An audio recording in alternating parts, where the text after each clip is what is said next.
Assalamualaikum warahmatullahi wabarakatuh. Halo pemirsa Banten TV. Senang sekali saya Asep Mulyana dapat menyapa Anda kembali dalam podcast Banten TV beserta DPRD Provinsi Banten.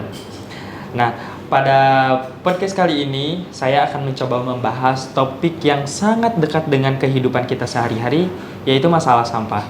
Dan seperti yang kita ketahui bahwasanya sampah merupakan salah satu tantangan lingkungan yang terus meningkat seiring bertambahnya jumlah penduduk dan aktivitas masyarakat. Dan jika tidak dikelola dengan baik, sampah dapat menimbulkan berbagai dampak negatif seperti pencemaran lingkungan, banjir, hingga gangguan kesehatan. Dan pemerintah sendiri memiliki peran penting dalam mengatasi permasalahan ini melalui berbagai kebijakan, penyediaan fasilitas pengelolaan sampah, program daur ulang, serta edukasi kepada masyarakat. Dan melalui episode ini kita akan mengulik dan mengulas terkait tema penanganan sampah. Dan sudah hadir bersama saya anggota Komisi 4 DPRD Provinsi Banten sekaligus Ketua Fraksi dari fraksi PKS, yaitu Bapak Gembong R. Sumedi. Halo Bapak. Halo. Sehat Bapak? Alhamdulillah. Kita kembali lagi nih ya Bapak. Iya, kita ketemu lagi ya. Betul, kita ketemu lagi tapi dengan pembahasan yang berbeda. Iya, Kebetulan kita kemarin sudah membahas tentang kekeringan ya Bapak. Dan sekarang kita membahas tentang penanganan sampah khususnya di Provinsi Banten seperti itu Bapak. Nah, kalau misalkan kita lihat di Provinsi Banten sendiri ya Bapak, menurut Bapak bagaimana nih kondisi lingkungan di Provinsi Banten khususnya dari penanganan sampahnya Pak? Iya. Jadi memang sampah ini memang sudah menjadi masalah nasional ya. Betul.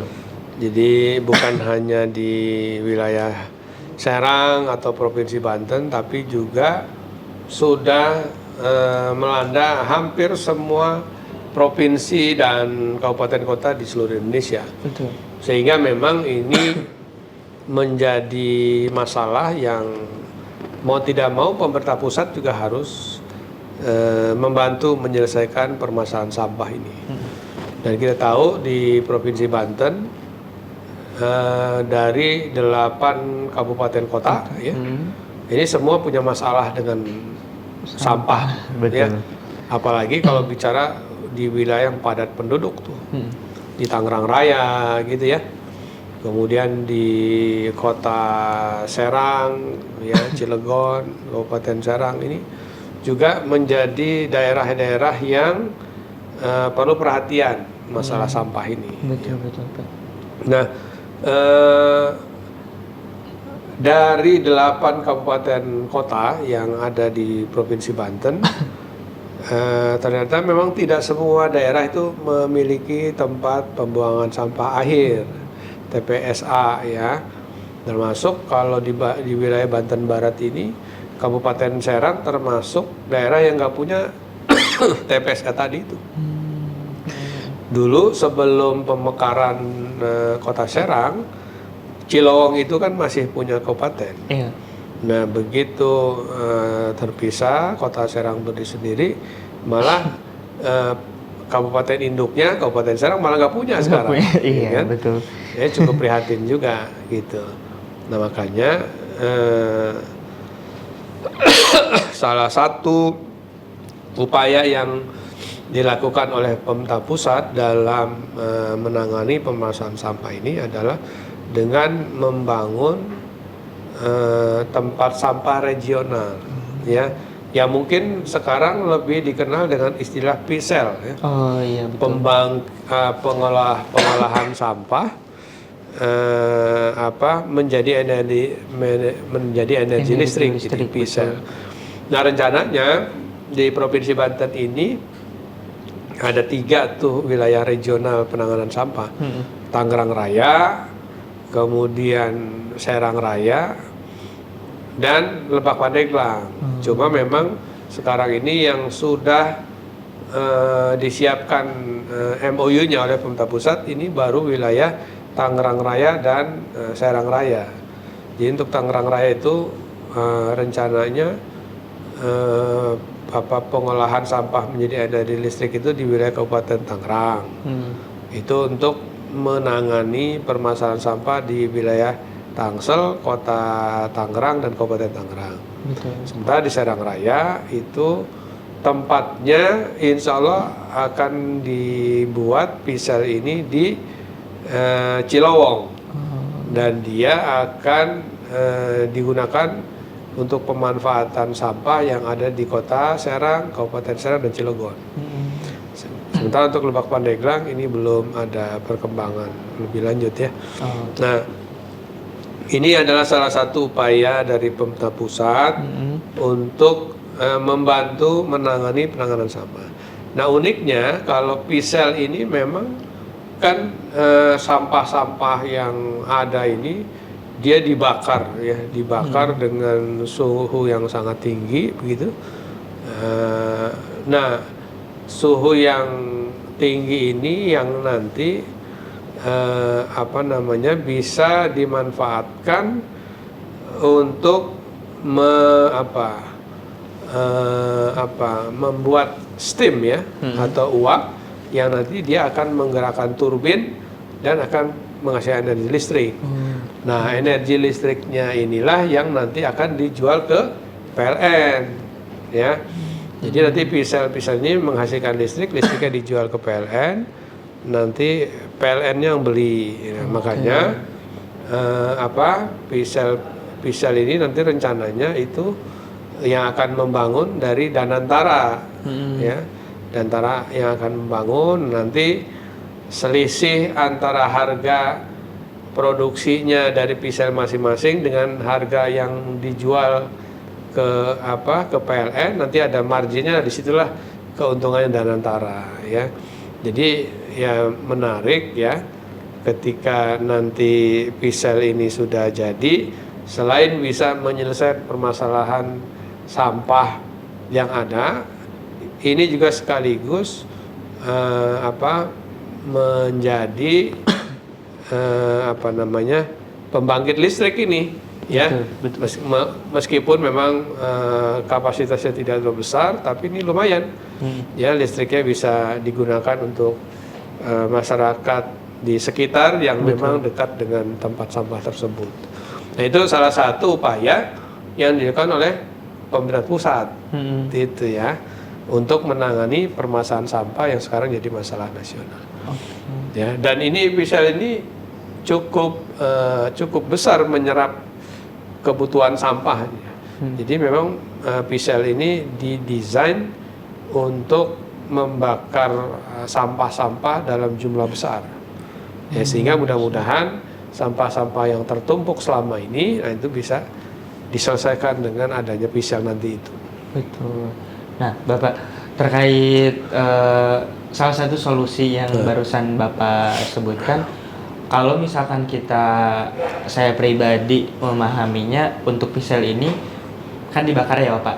Nah, kira-kira itu apakah nanti hasil pembakaran sampahnya bakalan jadi limbah, atau memang bagaimana seperti itu Pak? Jadi gini, karena ini dibakar dengan suhu tinggi ya, jadi memang itunya akan jadi karbon. Sampahnya ini jadi karbon ya, yang mana karbon ini nanti bisa ya digunakan untuk produk lebih lanjut lah gitu ya. Yang jelas dia tidak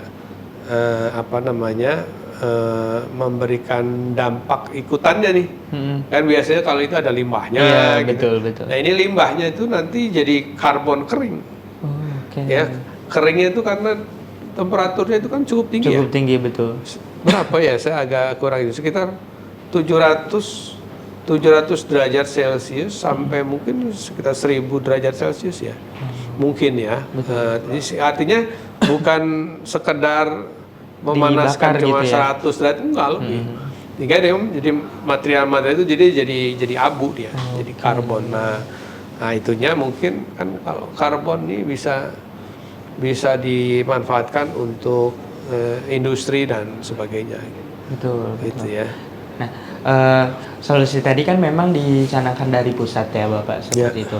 Kalau misalkan dari daerah sendiri, dari masing-masing daerah yang Bapak lihat sebagai DPRD Provinsi Banten, apakah Pemprov Banten itu sudah ada solusi terkait penanganan sampah, Pak? Ya, jadi memang untuk penanganan sampah ini kan memang tanggung jawab awalnya ada di kabupaten kota.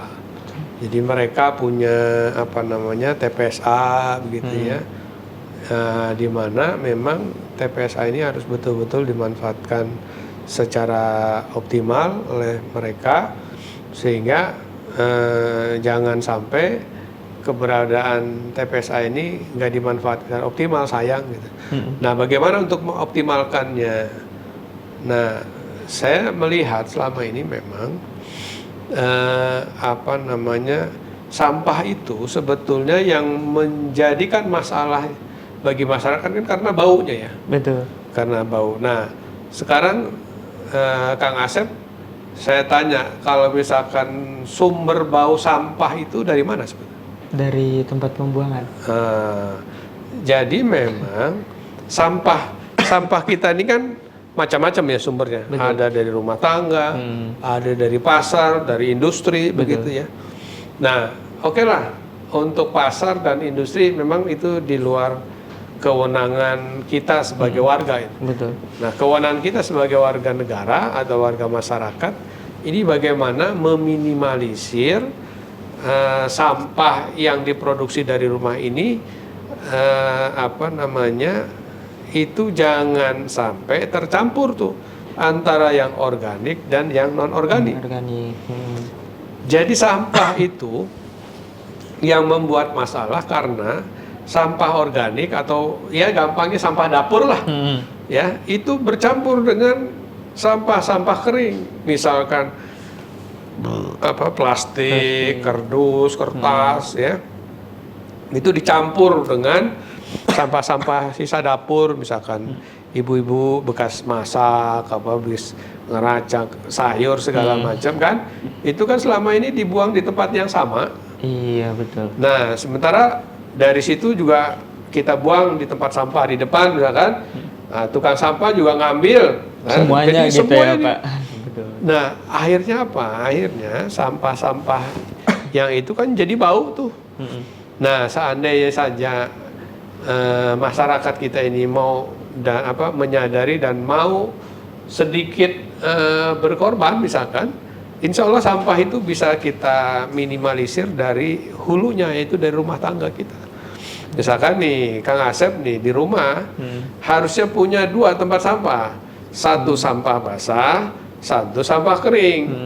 Ya, saya nggak bicara organik non organik lah, susah ya. Masyarakat ini sampah basah, sampah kering. Sampah basah ini apa? Sampah bekas makanan, bekas masak segala macam. Di situ ada mungkin daun-daunan sisa sayur atau sisa makanan, nasi segala macam, kulit telur segala macam ya, dipisah. Nah, sisanya yang kardus, plastik ini dipisahkan. Nah, kalau sudah dipisahkan dari rumah, ini yang sampah basah tadi ini alangkah bagusnya kalau juga diubah jadi kompos. Oh, betul. Ya, nah, cuma memang masalahnya terutama bagi masyarakat yang tinggal di komplek-komplek itu, mereka kan nggak ada lahan. Iya.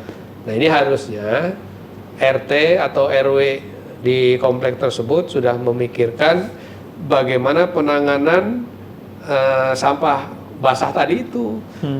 Buatlah seperti komunal ya, komunal di wilayah RT atau RW biasanya ada fasum atau tanahnya agak luas. Nah, ini digunakan nih untuk membuat kompos tadi. Jadi semua masyarakat itu bawa sampah basahnya ke situ ditimbun. Nah, kan ada cara buat kompos itu kan? Iya, betul. Ya, pertama dia daun kering dulu, terus diisi sampah basah, isi di daun kering lagi, terus tumpuk sambil dikasih cairan E4 tuh untuk mempercepat pembuatan kompos. Nah, itu kalau komposnya sudah jadi, itu bisa jadi pupuk bagi warga. Betul, dimanfaatkan. Nah, kalau setiap rumah tangga bisa melakukan ini sudah bisa mengurangi 70% dari sampah. Ya, itu kan sampah keringnya tadi plastik, kardus, kertas ini kan masih punya nilai ini. Betul. Ya kan? Bahkan saya melihat beberapa bank sampah yang ada itu, mereka sudah kerjasama dengan perusahaan yang ada di Kabupaten Serang tuh. Indah Kiat tuh siap mereka nerima kardus, botol-botol bekas plastik segala macam itu mereka siap. Jadi kan hal yang menarik sebetulnya. Betul. Cuma memang info ini memang harus digagas oleh masing-masing RT RW dengan komando dari kepala daerah nih, supaya sampai ke bawah. Kalau sekarang kan lebih kepada mengharapkan kesadaran masyarakat. Masyarakat harus sadar. Coba kalau memang ini merupakan perintah top down ya, dari atas harus begini. Nah, nanti mungkin ada rewardnya segala, pasti masyarakat. Dan sekarang sudah tumbuh ini bank-bank sampah di mana-mana. Nah, itu sebetulnya cikal bakal bagaimana agar penanganan sampah ini bisa dimulai dari rumah gitu. Betul. Nah, Bapak sejalan dengan pembahasan Bapak barusan terkait misalkan beberapa solusi yang bisa ditawarkan seperti itu ya Pak. Kira-kira kalau misalkan dari DPRD sendiri, apakah ada peran DPRD dalam menyusun kebijakan pengelolaan sampah khususnya di Provinsi Banten ini, Pak? Ya. Nah, itu memang sampai sekarang sih kita belum ada tuh. Artinya ide itu memang ya saya lihat dari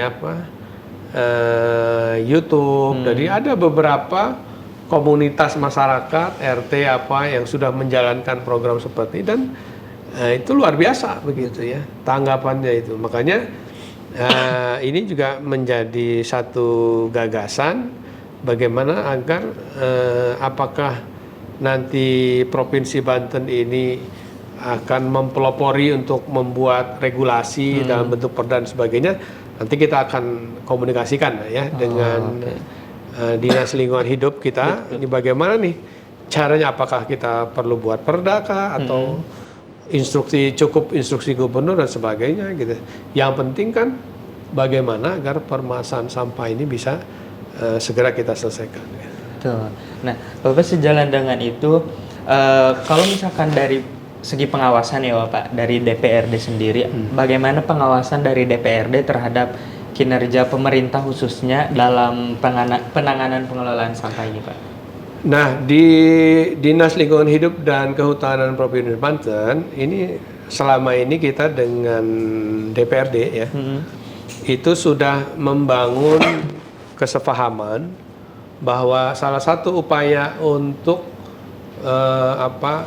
membangun budaya masyarakat ini care ya, aware terhadap sampah. Nah, kita ini ada program pembentukan bank sampah. Betul. Ya, yang yang kita support dengan juga pemberian bantuan cator ya, becak motor itu yang roda 3. Nah, itu kita berikan bantuan ke kelompok masyarakat, tapi dengan syarat mereka harus memiliki bank sampah. Betul. Nah, alhamdulillah bantuan-bantuan yang diberikan ya melalui Dinas Lingkungan Hidup dan Kehutanan ini sudah mulai terlihat dampaknya di masyarakat.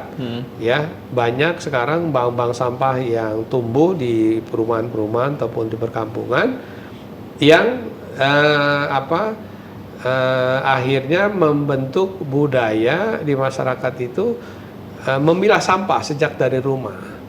Jadi masyarakat itu setiap pekan dia datang nih ke bank sampah, bawa sampah yang masih punya nilai ya, seperti kardus, plastik segala macam, itu ditimbang di bank sampah. Betul. Nah, itu disimpan aja tuh. Nanti akhir tahun mungkin bisa dibuka celengannya, tabungannya itu bisa ya sedikit-sedikit untuk beli baju anak-anak pas lebaran gitu. Betul. Nah, itu sudah berjalan itu. Itu salah satunya supporting dari Dinas Lingkungan Hidup Provinsi Banten ya, bekerja sama dengan DPRD ya, untuk membangun bank-bank sampah yang ada di masyarakat. Oke. Nah, Bapak, sejauh yang saya simak dari beberapa solusi yang Bapak tadi sampaikan, kadang dari masyarakat sendiri memang mereka memahami, tapi ada beberapa sebagian masyarakat yang mereka kurang disiplin dalam penanganan sampah ini. Masih banyak yang membuang sampah sembarangan seperti itu. Dan kalau misalkan menurut Bapak sendiri, apakah ada semacam penindakan tegas dari Pemprov khususnya? Ya, sebetulnya ya sekali lagi kalau untuk penanganan sampah ini sesungguhnya jadi kewenangan di kabupaten kota. Ya, jadi kalaupun mau ada penindakan dan sebagainya, ini menjadi kewenangan kabupaten kota. Ya. Tapi kalau saya sih daripada memberikan penindakan seperti itu, ya lebih baik kita kuatkan saja program edukasi di masyarakat, ya agar mereka paham dan mereka sadar gitu ya. Jadi tidak perlu kita pakai punishment begitu, tapi dengan memberikan edukasi, pendampingan yang insya Allah masyarakat juga akan senang dan nyaman ketika lingkungan mereka bersih. Betul. Nah, Bapak terakhir boleh harapan Bapak terkait penanganan pengelolaan sampah ini, atau mungkin ada pesan yang akan disampaikan kepada masyarakat Provinsi Banten dalam pengelolaan sampah. Silakan. Ya, jadi pada masyarakat Banten ya saya menghimbau, yuk kita mulai penanganan sampah ini dari rumah kita masing-masing. Ya, kita pilahkan sampah-sampah yang ada di rumah, ya antara sampah basah dan sampah kering, antara sampah organik dengan sampah non organik. Makanya saya berharap pada para pemirsa sekalian, itu setidaknya di rumah kita itu, di dalam rumah itu ada 2 tempat sampah, satu untuk sampah kering dan satu untuk sampah basah. Nah ini jangan dicampur ya, sehingga nanti yang sampah basah ini penanganannya khusus, yang sampah kering juga penanganannya khusus ya. Jadi itu ya, yuk kita jaga kebersihan, kita hindarkan sampah dari kehidupan kita dengan kita melakukan pemilahan sampah dari rumah. Demikian. Oke, baik Bapak, terima kasih banyak. Ternyata tidak terasa kita sudah di penghujung podcast hari ini. Semoga kedepannya kita masih ngobrol-ngobrol lagi. Apalagi saya sangat tertarik nih terkait pembahasan sampah tadi ya Bapak. Dan tentunya saya ucapkan terima kasih juga kepada pemirsa Banten TV yang sudah menonton sampai akhir pembahasan podcast pada hari ini. Dan saya tutup podcast kali ini. Wassalamualaikum warahmatullahi wabarakatuh. Waalaikumsalam warahmatullahi wabarakatuh. Terima kasih banyak Bapak. Ya, sami-sami.